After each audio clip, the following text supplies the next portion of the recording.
ma bose lo nang ther Gisu no de mai ha ni no bro ka ham de kha kho mo mai nai nung bai no bro ro tùy khô mo ding ga o ti bi bi Christian no khu pro to sing mo le zo no moi nam ya bro tre kri ya lu sa ka no tang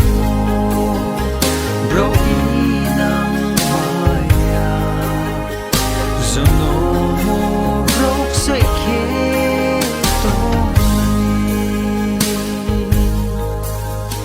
bro bun thing yo phai di trele muhanang ya khak sang thai nur tu mo do ye kui phi thang na mai ra zora lei ha tùy khô mo maya kho hin ye rang sung mo so phayas ni Christian no khu pro to sing mo le zo no moi nam ya bro tre kru ya lu sa ka no tang bro inang maya zo no mo bro sai ke to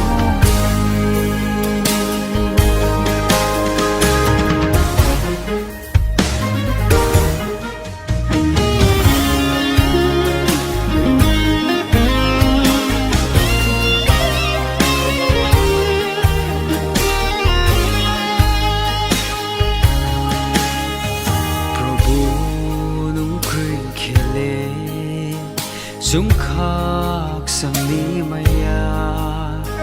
khak sang so mo sikri don bai u no ti ro asa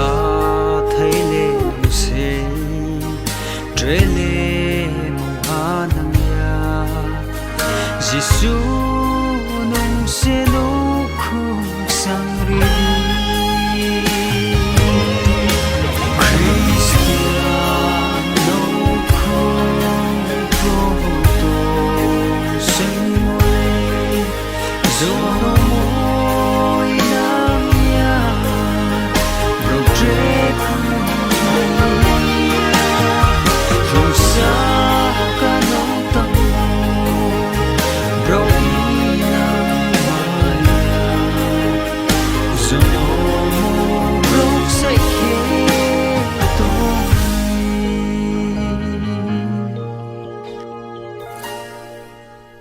Zono